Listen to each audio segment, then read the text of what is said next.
yang akan terjadi fitnah pada umatku, kata baginda Nabi, adalah fitnah harta. Ayabqa baitun minal arabi illa dakhalathu.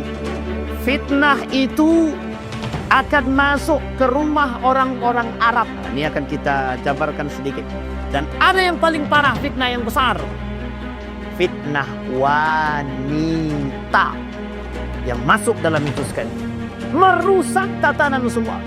Ibu-ibu jangan tersinggung kalau fitnah perempuan ini berbahaya. Negara-negara yang lain bisa kelihatan, Pak. Donald Trump sudah keliling tuh, Pak. Donald Trump sudah keliling. Keliling ke sana ke sini. Keliling ke Mesir, keliling ke Dubai, keliling ke Qatar, ke Dubai, kemudian Oman, Bahrain, kemudian ke Saudi Arabia, ke Mesir. Sudah masuk dia, Donald Trump. Wallahu alam. Apa lobbynya kita tidak tahu secara eksplisit. Tapi bisa kita tebak. Kalau itu tebak-tebakan mungkin kita mampu. Assalamualaikum warahmatullahi wabarakatuh. Bapak, ibu, abang, kakak, adik, jamaah dimanapun berada. Man bana masjidan, siapa yang bangun masjid, man Allah mislahu baitan fil jannah. Ma la yudraku kulluh, la yutraku kulluh. Kalau belum bisa bangun satu masjid utuh, 1, 2, 3 sak semen, batu bata, batu kerikil, insya Allah mengalir sampai hari kiamat. Bingung kemana kami mau salurkan? Jangan lagi bingung, salurkan ke Masjid Peradaban. Di nomor rekening Bank Syariah Indonesia BSI, nomornya mudah 33300009097 atas nama FSRMM. Konfirmasinya ke nomor berikut 0813 7733 9947. Berkah selalu. Wassalamualaikum warahmatullahi wabarakatuh.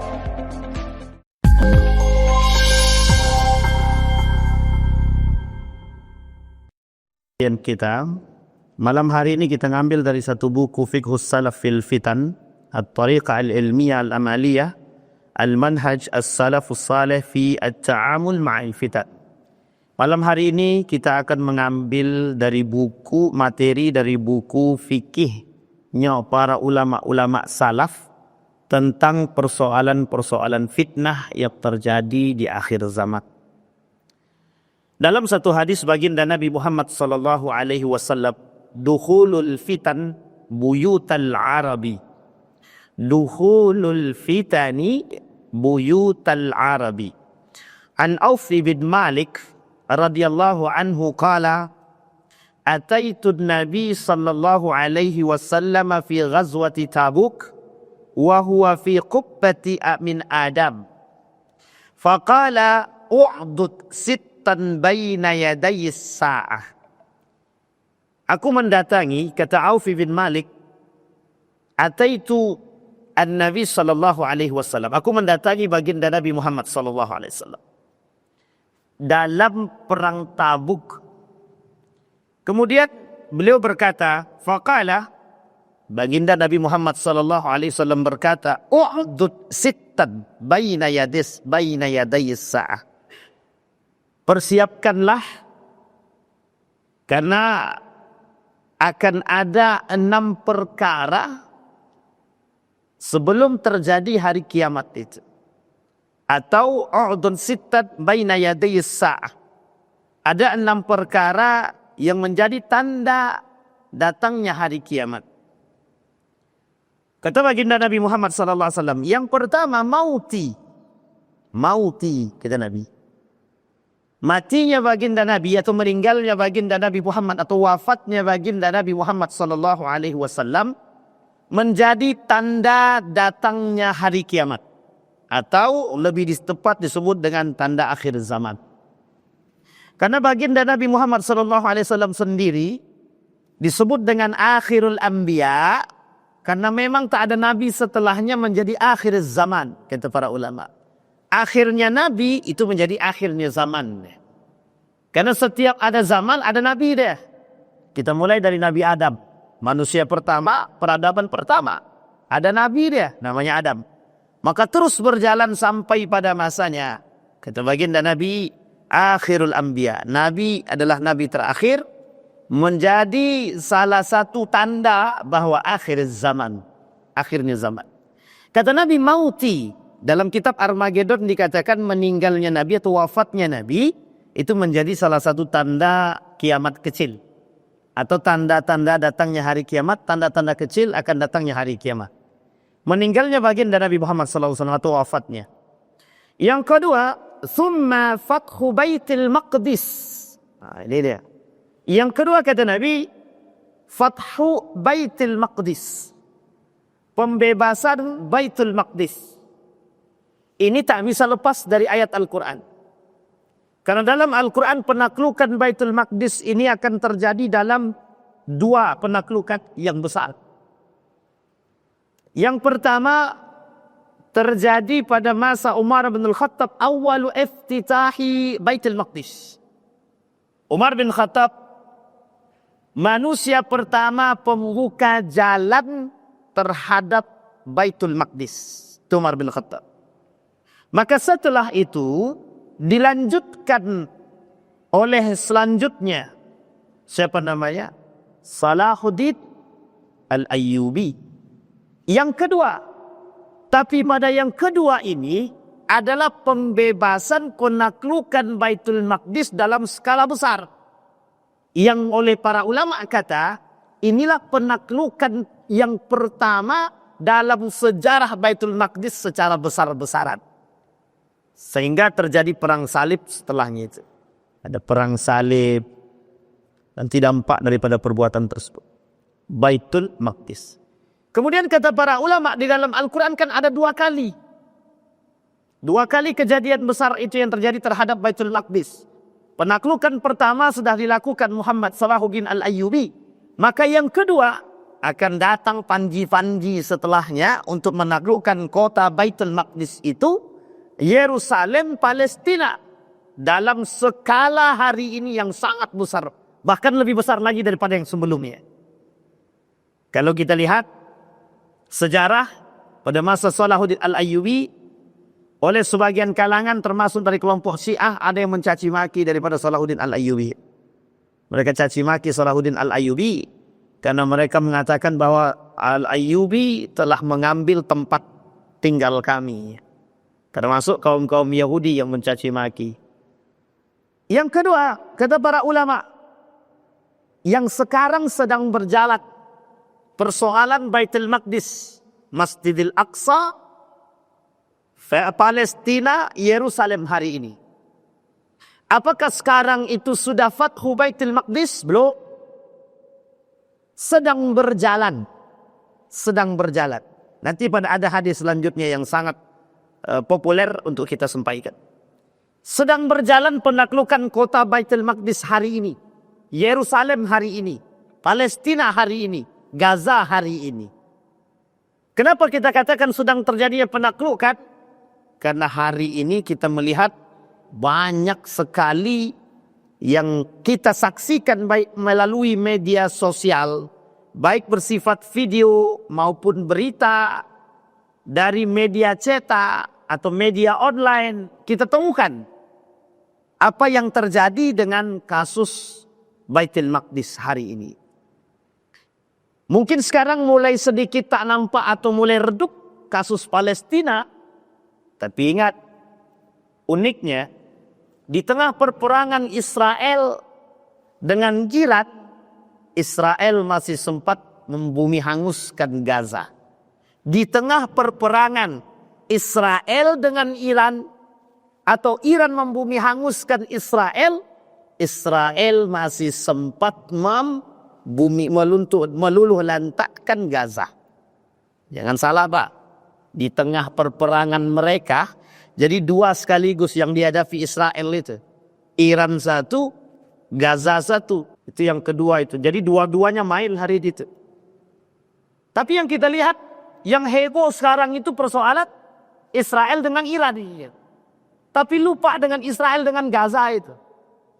Coba bayangkan. Pintarnya dunia. Membuat satu skema. Di tengah persoalan Iran dengan Israel, Israel masih sempat menghancurkan Gaza. Baik, yang kedua Baitul Maqdis. Penaklukan kota Baitul Maqdis. Kata para ulama, kalau nanti Baitul Maqdis ini sudah ditaklukkan oleh panji-panji yang dijanjikan oleh Allah, maka akan terjadi perdamaian di tengah masyarakat-masyarakat yang berada di Palestina. Bahasa lainnya, Palestina sejahtera dan merdeka, tapi kata Nabi, Madinatul Munawwarah akan menjadi tempat kehancurannya. Palestina berjaya, sejahtera, Madinah yang dihancurkan. Madinah yang dihancurkan. Dan ini saling bersambut nanti. Gayung bersambut. Selesai Palestina sejahtera, maka Madinah yang hancur. Dalam hadisnya begitu. Yang ketiga. Yang pertama, meninggalnya atau wafatnya baginda Nabi Muhammad SAW. Yang kedua, Fathu Baitul Maqdis. Yang ketiga, Summa mutanun ya'khudhu fikumul ghanam. Akan datang kepada kalian wabah. Yang wabah itu akan mengambil atau membunuh binatang-binatang ternak kalian. Dulu sudah pernah terjadi.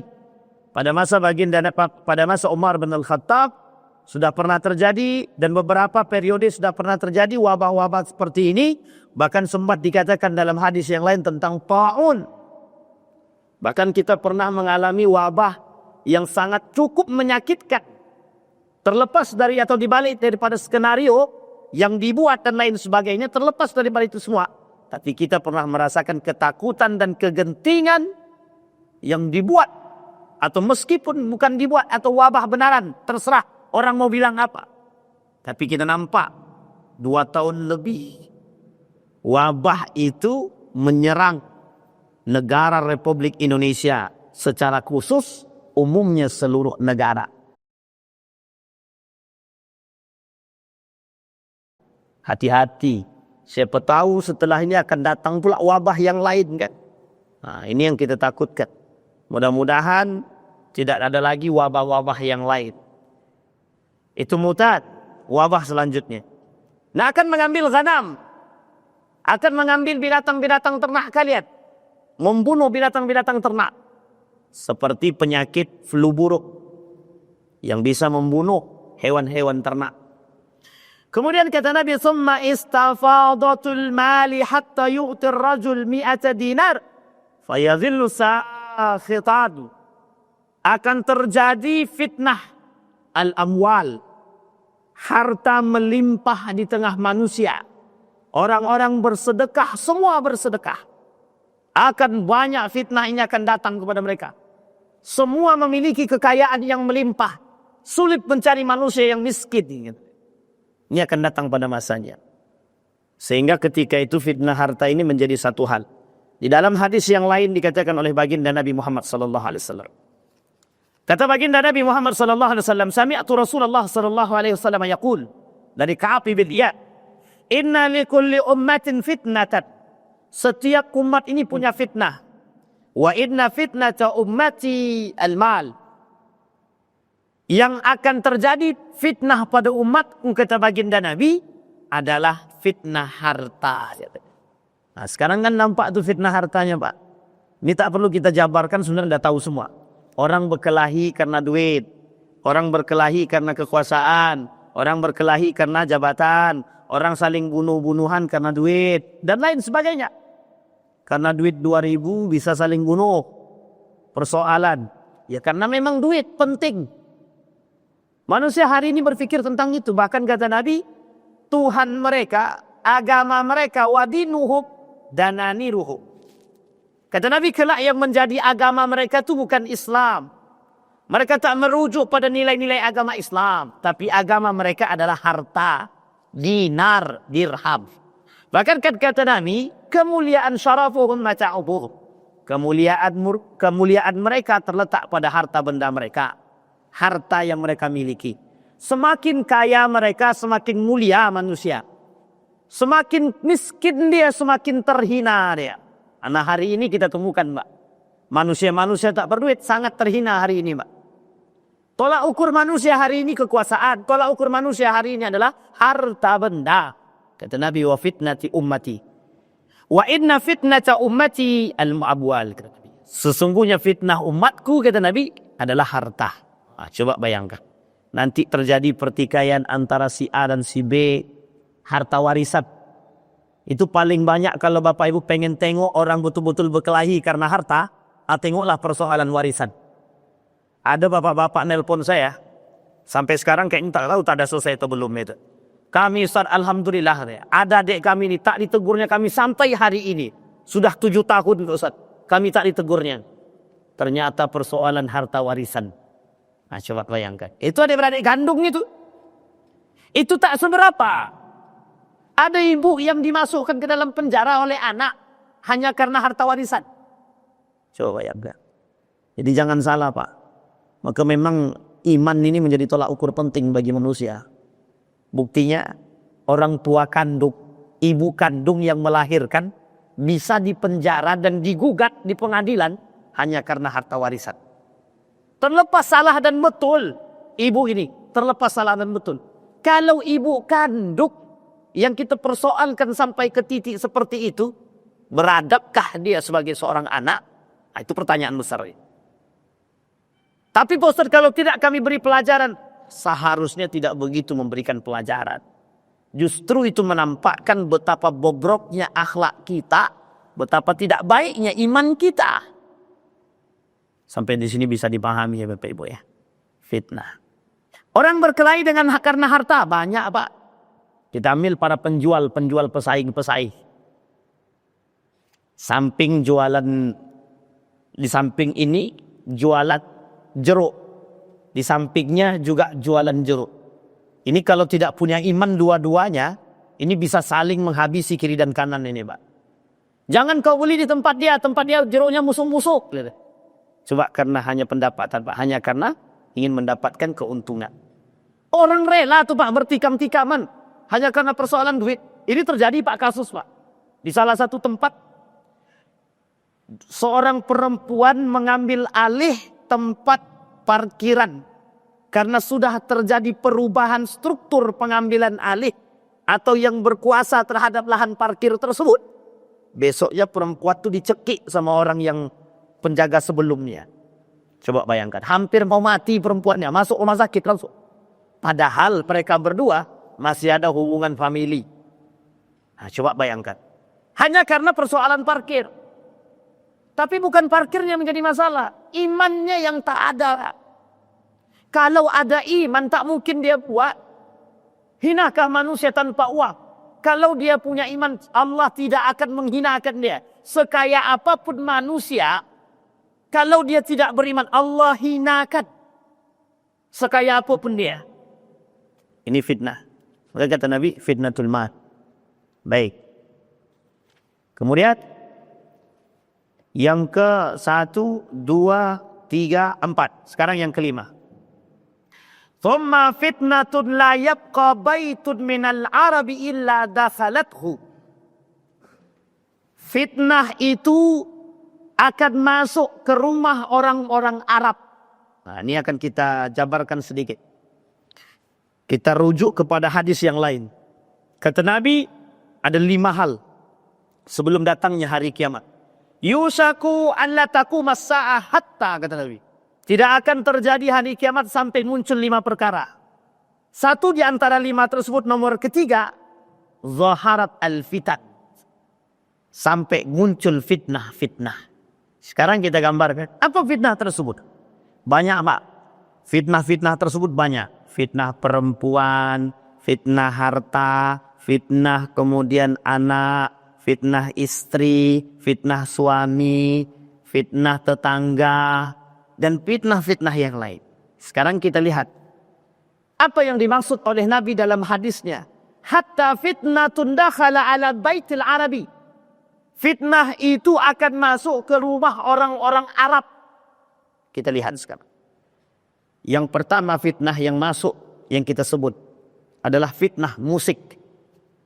Dulu di rumah orang Arab itu, terkhusus orang-orang Arab, mereka sangat senang mendengarkan yang namanya mengaji, baca Al-Quran. Sekarang mulai masuk sedikit-sedikit. Gaya berpikir sekuler dan liberal itu masuk sedikit-sedikit. Lebih banyak mendengarkan musik ketimbang Al-Quran. Ini terjadi di Andalusia. Baca sejarah lengkap di Andalusia. Ada seorang pemuda namanya Ziryab. Pemain musik, ahli seni musik. Yang masuk ke dalam daulah atau dinasti Andalusia. yang mampu merombak semua dinasti, mampu merombak sirkulasi yang terjadi di Andalusia. Yang tadinya senang mendengarkan Al-Quran, datang musik, Al-Quran dilupakan, musik disanjung-sanjung.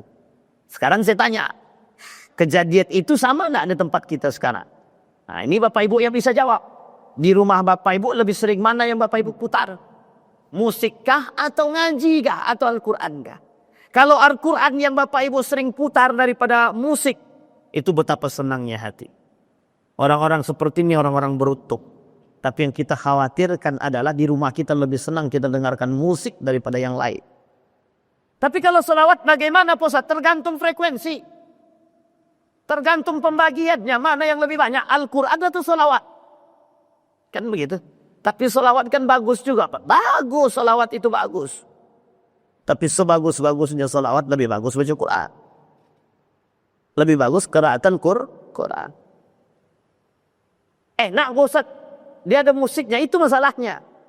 Karena Al-Quran tanpa musik, orang tak terlena dengan itu. Itu karena iman kurang tadi. Orang yang beriman, kata Allah dalam Al-Quran dalam surah Al-Anfal itu, ketika dibacakan ayat Al-Quran, wajilat qulubuhum, bergetar hati mereka kalau dengar Al-Quran. Sekarang saya tanya, iman yang lebih bergetar, mendengarkan ayat Al-Quran atau mendengarkan tadi poco-poco gitu ya? Atau mana yang paling kita senang? Yang paling membuat hati kita bergetar. Apakah selawat atau baca Quran? Tapi kami kalau dengar Quran, Ustaz, kami tergantung para pembacanya Ustaz. Kalau Syekh Abdurrahman As-Sudais kami senang Ustaz. Bismillahirrahmanirrahim. Kata Abdurrahman As-Sudais. Alhamdulillahi Rabbil Alamin. Ar-Rahmanir-Rahim. Senang orang Ustaz. Ini dia Pak. Tapi kami tak senang kalau yang baca itu yang lain Ustaz. Ada orang yang baca cuma lurus saja. A'udzubillahi minasyaitonirrajim. Bismillahirrahmanirrahim. Alhamdulillahirabbil alamin. Arrahmanirrahim. Tak senang kami Ustaz. Ini bukan persoalan irama.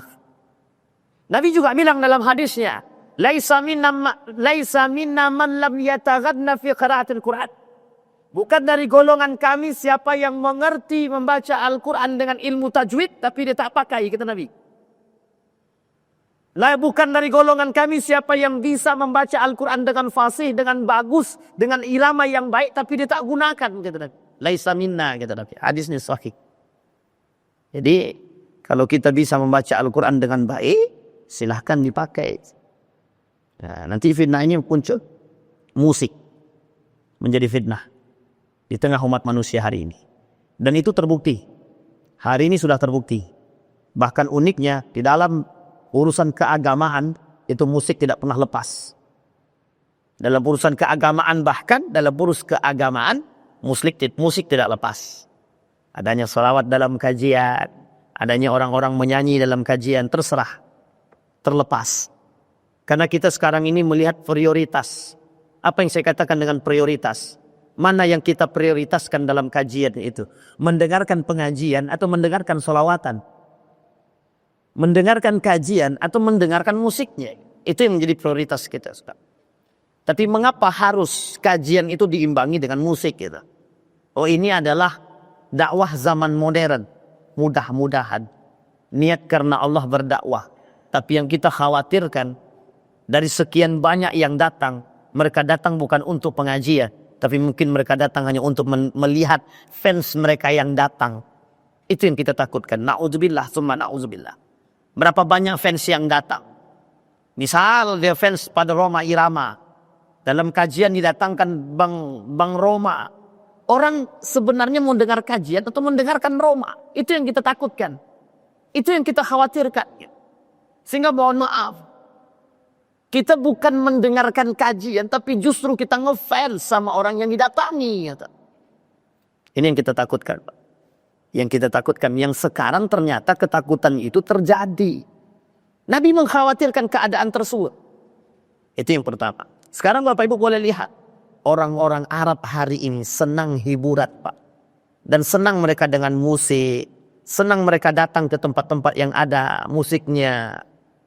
Bahkan banyak tempat-tempat di negara-negara Arab sekarang ini sudah didirikan yang namanya tempat konser. Sudah ada tempat untuk karaoke. Sudah ada tempat untuk nonton bioskop. Coba bayangkan. Dan itu sudah dibuat. Artinya fitnah ini mulai nampak. Ya. Itu yang pertama. Yang kedua, fitnah makaian terhadap keluarga. Bahkan orang-orang Arab pun terkadang, ya memang tidak semua. Tapi kita mengecam perbuatan-perbuatan orang-orang Arab yang mengerti agama, yang mereka ngerti betul tentang sejarah. Dan agama, nilai-nilai agama, tapi justru di dalam rumah mereka keluar daripada nilai-nilai agama.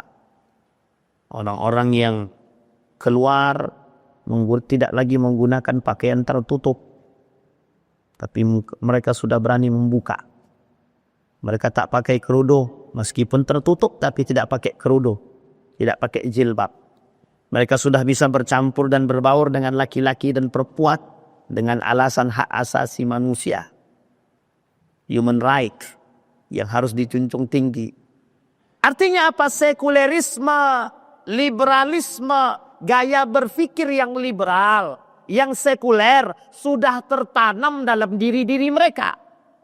Sehingga mereka akan katakan agama harus diselingi dengan hiburan. Sampai di sini paham Pak ya?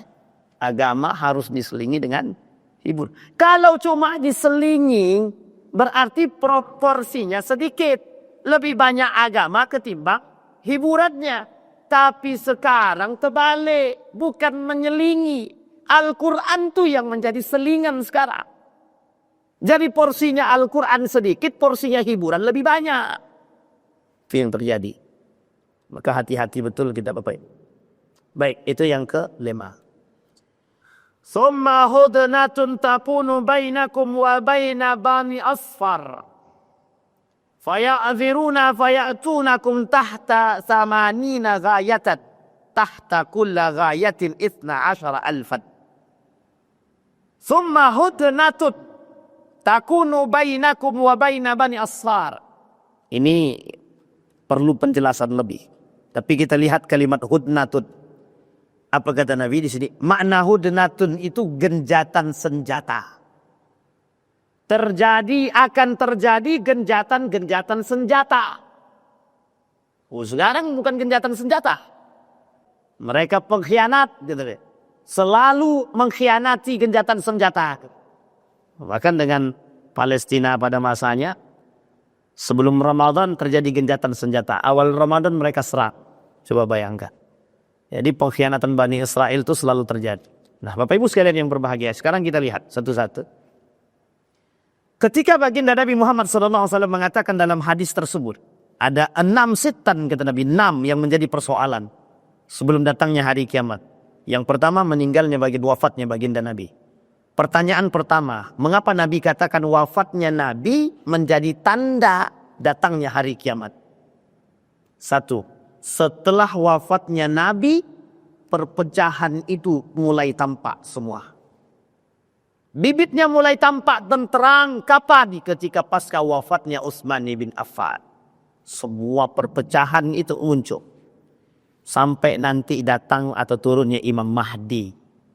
Imam Mahdi yang menyatukan umat manusia nanti.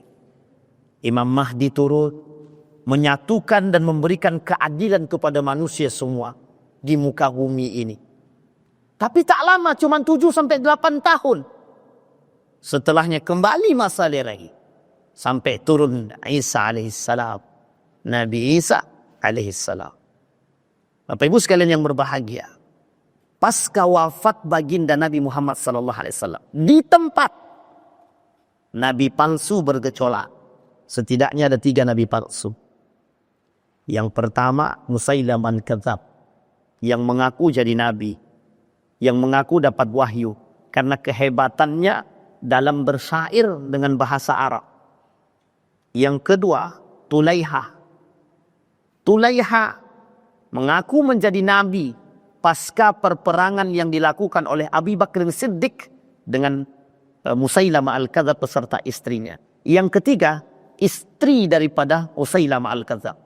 Jadi Musailamah al-Kadzab ini mengaku nabi menikah dengan seorang wanita yang juga aku nabi. Nah, coba bayangkan.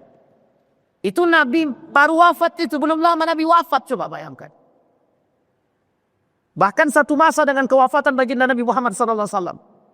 Sampai kata Umar bin Khattab, kata Abu Bakar, kita perangi. Gimana caranya? Harus perangi. Diperangi sama Abu Bakar. Kalah Musailamah Al-Kadzab.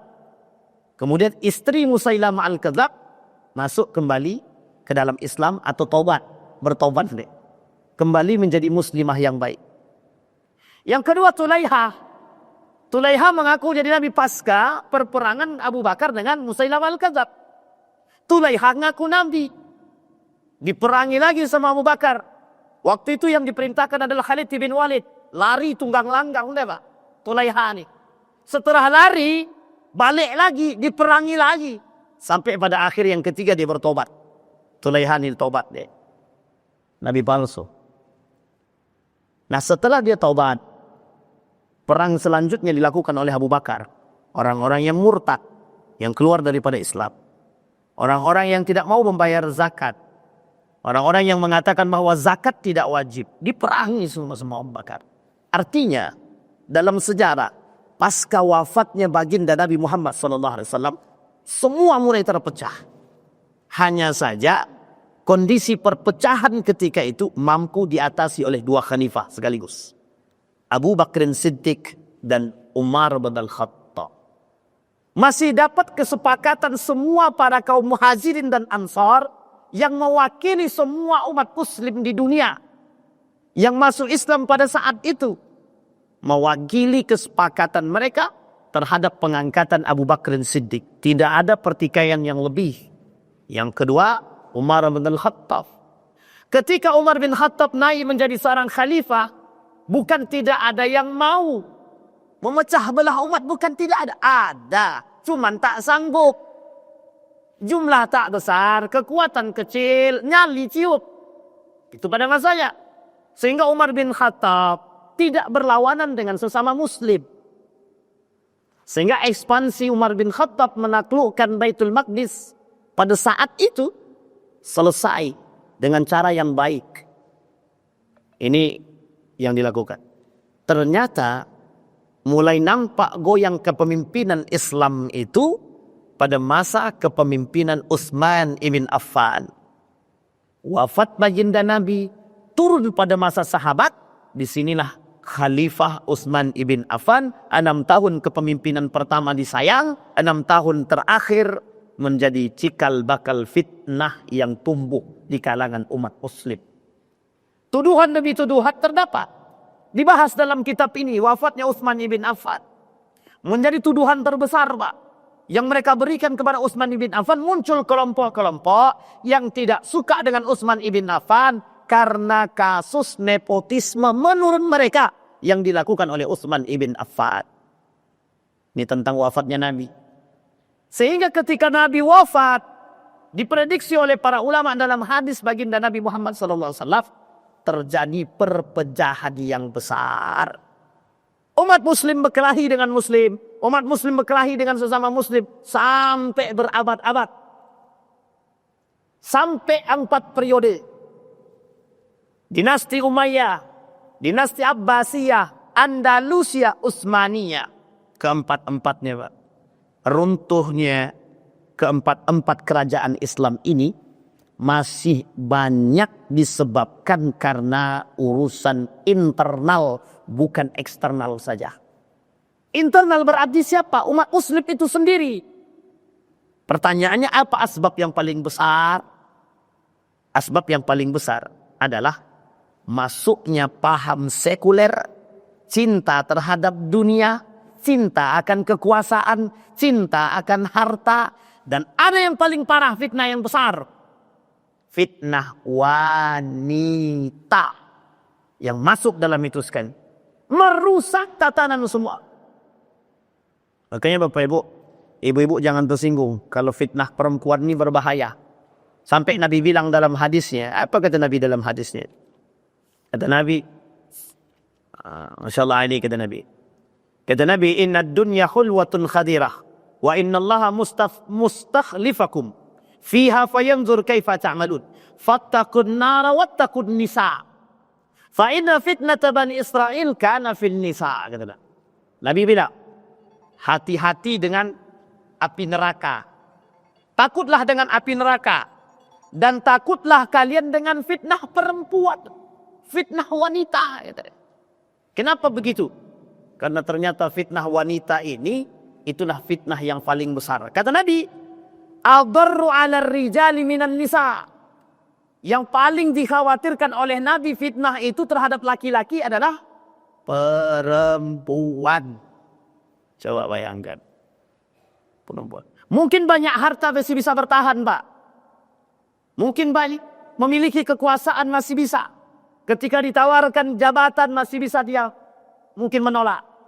Ketika ditawarkan uang haram masih bisa dia tolak. 1 miliar, 2 miliar masih bisa ditolak. Tapi kalau sudah rayuan wanita, apalagi wanita itu mohon maaf, agak sedikit seksi, goyang Pak, atu-atu pun ikut goyang. Kakek-kakek pun bisa ikut goyang. Nah, coba bayangkan. Apa fitnah perempuan tersebut? Banyak.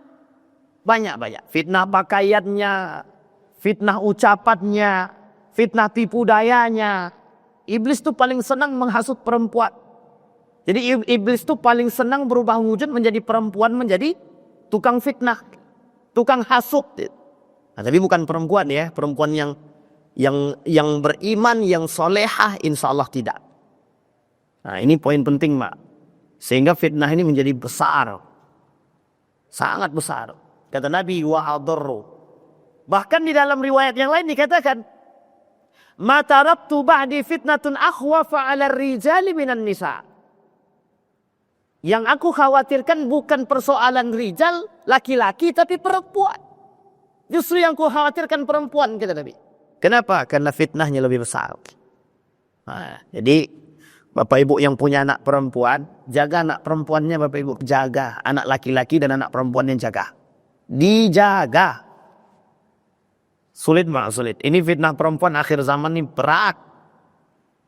Perempuan banyak yang berpakaian tapi telanjang. Banyak perempuan yang suka merebut suami orang. Banyak perempuan, mohon maaf. Ya ini sebenarnya timbal balik ya. Bukan hanya laki perempuannya. Tapi konteks kita sekarang adalah fitnahnya perempuan. Ya. Dan itu banyak. Banyak. Pakaiannya. Perempuan nuntut. Karir jadi wanita karir. Kalau tidak mau, kalau abang tidak setuju saya jadi wanita karir, ceraikan saya. Nah, coba bayangkan. Ada perempuan nuntut minta diceraikan hanya karena ingin bekerja. Kata suaminya, jangan kau kerja lagi. Aku sanggup membiayai hidupmu. Apa jawabannya? Kalau abang larang aku kerja, udah ceraikan aku saja. Kelak di akhir zaman banyak perempuan akan nuntut menggugat cerai suaminya, Pak. Itu yang kita khawatirkan. Itu yang kita takutkan, Pak. Dan fitnah-fitnah seperti ini banyak, Pak. Hasutan rayuan perempuan ini sangat mematikan. Hati-hati, Pak. Baik. Nah, ini kembali kepada fitnah yang tadi. Maka kata baginda Nabi Muhammad SAW, itu meninggalnya atau wafatnya Nabi, kita lihat perpecahan itu semua terjadi. Perang Muslim dengan Muslim, perang Muslim dengan yang lain terjadi Pak setelah baginda Nabi wafat. Sampai hari ini, umat Muslim dengan Muslim masih saling serang menyerangi. Coba bayangkan. Saling serang. Yang satu sono menyerang yang sono. Padahal masjidnya sama. Tempat duduknya aja yang beda. Aku tidak maulah di pojok itu. Pojok itu pengikut mazhabnya NU. Aku sini aja lah. Di sini agak sama dengan Muhammadiyah sedikit. Aku yang belakang aja lah. Gitu. Biar sama pula dengan Persis. Gitu. Dahlah aku paling tengah aja lah biar sama dengan Salafi. Gitu deh. Coba bayangkan. Jadi kenapa kita ni tak mau bersatu? Wa'tasimu bihablillahi jami'a wa la tafarraqu. Hei umat muslim, saatnya kita bersatu, bukan berpecah belah lagi. Berhenti saling mencaci dan memaki, berhenti. Saatnya kita sekarang untuk saling bergandeng tangan. Mazhab itu ada 4. Coba buka hati itu sesekali. Buka hati itu, buka hati dengan iman sesekali. Buka hati dengan ilmu, buka hati dengan iman sesekali. Tidak banyak Pak, sesekali saja. Maka akan terang mata kita nih melihat. Oh ada rujukannya. Oh ada dasarnya, selesai Pak. Tidak perlu kita heboh sebenarnya kan. Cuman yang menjadi masalah, mohon maaf. Ego dan gengsi masing-masing. Itu yang menjadi masalah. Nah ini perpecahan setelah Nabi muncul Pak. Kemudian yang kedua, tadi sudah kita jelaskan sebagian tentang Fathu Baitul Maqdis. Bapak Ibu sekalian yang berbahagia. Dalam aliran para hadis dalam beberapa alur hadis baginda Nabi Muhammad SAW terkait tentang Baitul Maqdis ini, itu perperangan Baitul Maqdis kelak Bapak Ibu sekalian yang berbahagia, yang terjadi dalam merebutkan atau perebutan Baitul Maqdis ini akan dibarengi dengan perang-perang yang besar, termasuk salah satunya Perang Dunia Ketiga. Ini prediksi. Ini persoalan sebenarnya sederhana. Baitul Maqdis, Palestina sebagai salah satu sarana pemuka dan pembuka untuk Perang Dunia Ketiga. Yang kita belum nampak keberpihakan Indonesia. Di mana? Negara-negara yang lain bisa kelihatan Pak. Donald Trump sudah keliling tuh Pak. Donald Trump sudah keliling. Keliling ke sana ke sini. Keliling ke Mesir. Keliling ke Dubai, keliling ke Qatar, ke Dubai, kemudian Oman, Bahrain, kemudian ke Saudi Arabia, ke Mesir. Sudah masuk dia, Donald Trump. Wallahu alam. Apa lobbynya kita tidak tahu secara eksplisit. Tapi bisa kita tebak. Kalau itu tebak-tebakan mungkin kita mampu melihat jalur propaganda politik yang dilakukan oleh Donald Trump. Artinya, memecah belah umat muslim. Sebab bayangkan, kita akan dipecah Pak. Antara kita milih siapa dengan siapa. Dan ini sudah kelihatan Pak. Sudah kelihatan. Baitul Maqdis, Palestina, pembuka dan pemicu Perang Dunia Ketiga. Tapi sebenarnya karena itukah mereka berperang? Tidak. Bukan. Karena Timur Tengah satu tempat yang sangat strategis untuk saling rebutan dari sumber daya alam yang mereka miliki. Antara lain adalah minyak. Minyak akan menyebabkan negara tersebut berkuasa. Maka Iran berani atas Amerika karena dia punya minyak yang banyak. Kenapa Saudi Arabia? Kenapa Bahrain? Kenapa Kuwait, Dubai tidak seberani seperti Irak? Ini poin penting untuk dipelajari untuk kita semua. Tanda tanya, kapan waktu Bapak Ibu tengok saja sendiri alur politiknya. Baik. Nah, kemudian Bapak Ibu itu yang kedua. Jadi Baitul Maqdis ini penaklukan pertama sudah dilakukan oleh Salahuddin Al-Ayyubi. Dalam sejarah sudah kita dapat. Sekarang tinggal yang kedua. Maka kalau yang kedua ini sudah terjadi, maka kata para ulama akan terjadi kesejahteraan terhadap Baitul Maqdis, Palestina. Kalau sudah sejahtera Palestina, maka di situ akan terjadi kehancuran di Madinah. Maka tinggal tunggu tanggal mainnya, akan muncul gejolak-gejolak yang lain sampailah turunnya Nabi Isa alaihissalam dan datanglah hari kiamat. Dan itu masafanya tidak terlalu panjang kata para ulama. Mungkin diprediksi sekitar 100 sampai 200 tahun paling panjang. Na'udzubillah tsumma na'udzubillah. Pertanyaannya adalah, sudahkah kita mempersiapkan generasi kita untuk lebih kuat ke depan? Itu yang kita takutkan. Maka fitnah-fitnah seperti ini Bapak Ibu disampaikan oleh para ulama agar manusia mau mengambil ibrah dan mempersiapkan diri agar tidak terjerumus dalam kesalahan-kesalahan yang sama di masa mendatang yang terjadi pada saat ini. Bisa dipahami Bapak Ibu semua? Insya Allah mudah-mudahan kita semua yang hadir ini bisa memiliki generasi-generasi yang saleh dan solihah, yang bertahan dalam hantaman fitnah, yang kuat dalam hantaman cobaan. Karena kelak cobaan dan fitnah ini akan saling gayung bersambut pada masanya, dan kita akan melihat bagaimana kekuatan generasi kita setelah kita dalam menghadapi fitnah-fitnah ini, terutama dalam persoalan fitnah dunia. Nah, ini yang paling berat Bapak Ibu sekalian yang berbahagia. Mudah-mudahan ada manfaat bagi kita semua. Mudah-mudahan apa yang saya sampaikan bisa menjadi pedoman bagi kita, rujukan bagi kita, agar kita tetap bisa menjaga keluarga kita, bisa menjaga anak istri kita, agar tetap menjadi orang-orang yang beriman sampai datangnya hari kiamat. Amin ya rabbal alamin. Fa'tabiru ya ulil absar la'allakum tuflihun. Assalamualaikum warahmatullahi wabarakatuh.